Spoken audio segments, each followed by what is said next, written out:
সর্বপ্রথমে সকল দেশবাসীকে নমস্কার। দেশবাসীরা হয়তো আপনারা সোশ্যাল মিডিয়ায় এবং নিউজ চ্যানেলে আপনারা দেখতে পেয়েছেন যে আমাদের পড়োশী দেশ বাংলাদেশ, সেই বাংলাদেশে কিছু কিছু মৌলবাদী সংগঠন, কিছু জেহাদি সংগঠন, কিছু কিছু হিন্দু বিরোধী সংগঠন, তারা এরকম ধরনের বক্তব্য দিচ্ছে যে ভারতবর্ষের কিছু কিছু রাজ্য তারা দখল করে নেবে এবং কি বাংলাদেশের যত লোক ভারতবর্ষে অবৈধভাবে বসবাস করতেছে তাদেরকে যদি ভারত সরকারে বাংলাদেশে পাঠায় তাহলে নাকি বাংলাদেশের জনগণ এবং বাংলাদেশের সরকার এবং বাংলাদেশের উগ্রপন্থী সংগঠন, জেহাদি সংগঠন, কিছু কিছু মৌলবাদী সংগঠন তারা নাকি আমাদের সাথে বা ভারতবর্ষের সাথে তারা যুদ্ধ করবে। এই নিউজটা বা এই ধরনের বক্তব্য কিন্তু দেশবাসীরা আপনারা হয়তো সোশ্যাল মিডিয়ায় এবং নিউজ চ্যানেলে পেয়েছেন। তো আমি এই ভিডিওর মাধ্যমে বাংলাদেশের মৌলবাদী সংগঠন, জেহাদি সংগঠন আর হিন্দু বিরোধী সংগঠন যত আছে সবাইকে আমি স্পষ্টভাবে একটা কথা বলে দিতে চাই, তাহলে আর লুকিয়ে লুকিয়ে কোনো কথা বলে প্রয়োজন নাই।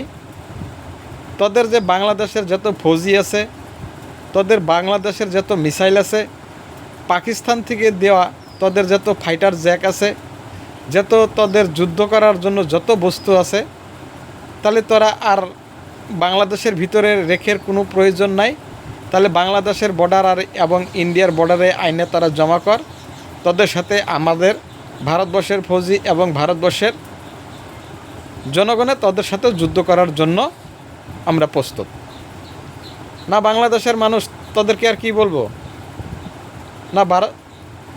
না ভারতবর্ষের লোকেরা আপনারা কি বলেন যে বাংলাদেশের এরকম ধরনের উস্কানিমূলক কথা তারা নাকি আমাদের সাথে যুদ্ধ করতে চায়, তাহলে আমাদের ভারতবর্ষের লোকেরা কি আমাদের বসে থাকা ঠিক হবে?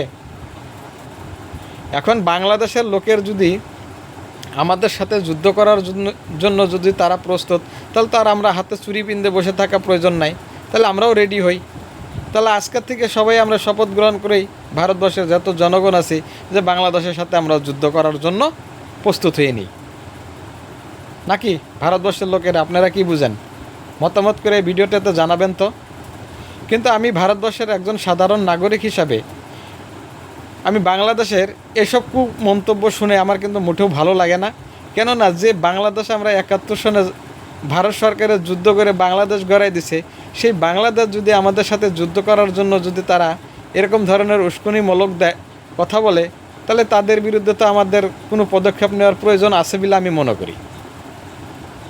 এখন বাংলাদেশের লোকের যদি গোয়ায় খাই হয়েছে, তাদের যদি আগলা গোয়ায় খাই যায় যদি ঘাও বানানোর ইচ্ছা আছে, তাহলে আমরা অল্প ঘাও বানিয়ে দেওয়ার জন্য সবাই প্রচেষ্টা নেই ভারতবর্ষের যত জনগণ আছে।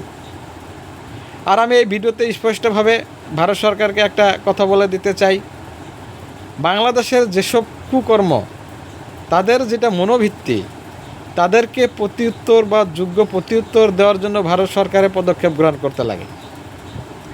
কেননা বাংলাদেশ 2 দিন পরে পরে এবি একটা বলবে, সেটা আমাদের মেনে নেওয়া লাগবে। সেটা কিন্তু কোনো পদ্ধতিতে কিন্তু মেনে নেওয়া যাবে না। বাংলাদেশকে কিন্তু উচিত শিক্ষা দেওয়ার জন্যও আমাদের প্রয়োজন আছে। কেননা এরা ভবিষ্যতে যেটা প্ল্যান করেছে ভারতবর্ষকে ধ্বংস করে দেওয়ার জন্য, সেটা যদি তারা কোনো দিন পদক্ষেপ গ্রহণ করে, তাহলে তো আমাদের ভবিষ্যতে কোনো ক্ষয়ক্ষতি হতে পারে। তার চেয়ে আমরা আগেই সতর্ক হই, বাংলাদেশের সাথে যুদ্ধ করে বাংলাদেশ বিলা যে একটা দেশ ছিল পৃথিবীর মানচিত্রতে, সেই মানচিত্র থেকে যাতে বাংলাদেশকে মুছে দিতে পারি, সেই ধরনের পদক্ষেপ যাতে ভারত সরকারও গ্রহণ করে। তো বাংলাদেশের জনগণ তা আপনাদের তো তাহলে যুদ্ধ করার জন্য খুবই ইচ্ছা, তাহলে আপনারা খাওয়া দাওয়া রেডি হন, আমরাও একটু ভালো মন্দ খেয়ে নেই। নাকি হয়তো আপনারাও মরতে পারেন, আমরাও মরতে পারি, তার তো কোনো ঠিক নেই। যুদ্ধ করলে তো কেউ না কেউ মরতেই হবে। তাহলে আপনাদের খাওয়া দাওয়া ভালো মন্দ যা খেতে ইচ্ছে হয় খেয়ে নেন, আমরাও যা ইচ্ছা ভালো মন্দ যা ইচ্ছা খেতে মন যায় আমরাও খেয়ে নেই। দেখি আপনাদের সাথে অল্প যুদ্ধ করে দেখি। পৃথিবীতে জন্মগ্রহণ করছি, একদিন না একদিন তো মরতে হবেই। তবে আপনাদের মতো এক কুলঙ্গারগুলা করে যদি উচ্চ শিক্ষা দিয়ে যেতে পারি, তাহলে হয়তো উপরে আল্লাহর কাছে যে বলতে পারবো যে না আমরা একটা সৎ কাজ করে আসি, যে বাংলাদেশকে নাকি ইন্ডিয়ান সরকারে গড়াই দিচ্ছে, সেই ইন্ডিয়ানের বিরুদ্ধে যদি বাংলাদেশের লোকেরা যদি খারাপ খারাপ মন্তব্য দেয়, বাংলাদেশের লোকেরা যদি ভারত বিরোধী কাজ করে, তাহলে বাংলাদেশকে যদি আমরা উচিত শিক্ষা দিতে পারি, তাহলে হয়তো উপর আল্লাহর কাছে যে আমরা জবাব দিতে পারবো যে না এক কুলঙ্গার গেলাকে আমরা উচিত শিক্ষা দিয়ে আইছি নাকি। তো বাংলাদেশের কয়টা বোধহয় ভাঙাচোরা মিসাইল কয়টা তৈরি করছেন, কয়টা পাকিস্তান থেকে ফাইটার জেট দিছে, সেগুলো নিয়ে বাহাদুরি দেখান। ওগুলো তো আমরা কলার থর দিয়েই, আমাদের যে ভারতবর্ষে যে কলার থর আছে, কলার থরের মধ্যে যদি বোম ফিডিং করে দেই, সেই কলার থর দিয়ে যদি আপনাদের শরীরে পরে, তাই তো সহ্য করতে পারবেন না, তাই তো শরীরে ঠুয়া বেড়ে যাবো গা।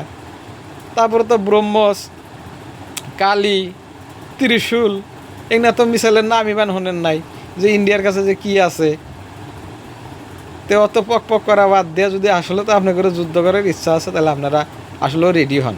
বাংলাদেশের সরকারকেও আমি এই ভিডিওতে অনুরোধ জানাইলাম, কেন বাংলাদেশের এত পতর বদর এগুলো তো হুন্ডার মন ধরে না। সাগরের মাঝখানে একটা পুঁটি মাছ পইরা থাকলে অন্য মাছেরা যে কীভাবে তারে সেটা তো জানেন না নাকি। বাংলাদেশ ভারতবর্ষ যে একটা কী দেশ, সেটা তো এখন আপনারা গোয় আড্ডা দেখেন নাই যে বাংলাদেশের কাছে কি, এই ইন্ডিয়ান সরকারের কাছে কি আছে, ইন্ডিয়ার হাতে যুদ্ধগুলো যে আপনাদের কী হবে, এটা তো পরিণাম আপনারা চিন্তা করে দেন না। আসলে তো আপনাদের মরণ চাপছে তো, যার জন্য আপনারা এত পতর করতেছেন, তাই না। আল্লাহর কুলঙ্গার বাচ্চারা, যে বাংলাদেশকে আমরা 71 সনে পাকিস্তানের হাতে যুদ্ধ করে বাংলাদেশ গড়ে দিলাম, সেই বাংলাদেশে আমাদের আমগো হাতে যুদ্ধ করবো আছে, তাহলে এগুলা শালা মির্জাফর নাতে কি, তাহলে কুলঙ্গার বাচ্চারা, শালা জারক সন্তানিক না। তে ভিডিওতে বেশি কথা বলবো না। ভারতবর্ষের লোকেরা বাংলাদেশের লোকেদের যেটা কার্যকলাপ, এগুলা কিন্তু মেনে নেওয়া যাবে না। আর ভারতবর্ষের 36টা রাজ্য যে আছে, এই 36টা রাজ্যের মুখ্যমন্ত্রীরা যে আছে, তারা বাংলাদেশের যত অবৈধ নাগরিক আছে তাড়াতাড়ি যাতে ভারত থেকে বিতরণ করে দেওয়া যায়। আর যদি তারা যাইতে যদি না চায়, তাহলে তাদেরকে ধরে একটা করে জবাই করে বানাস নদী দেওয়া বা ব্রহ্মপুত্র নদীর দেওয়া বাসায় দেওয়ার প্রয়োজন আছে। নাহলে এই কুলঙ্গারার বাচ্চারা কিন্তু ভারতবর্ষে একদিন অস্থির করে তুলব। বোঝা গেল? ভারতবর্ষের 36টা রাজ্যের মুখ্যমন্ত্রীরা এই পদক্ষেপ যাতে গ্রহণ করে, এটুকু বলেই আমি এই ভিডিওটা সমাপ্ত করলাম। দেশবাসীরা যদি আমার কথাটা ভালো লাগে, তাহলে আমার কথার মতে আপনারা পদক্ষেপ গ্রহণ করবেন, এটুকু বলেই আমি ভিডিওটা সমাপ্ত করলাম। ধন্যবাদ।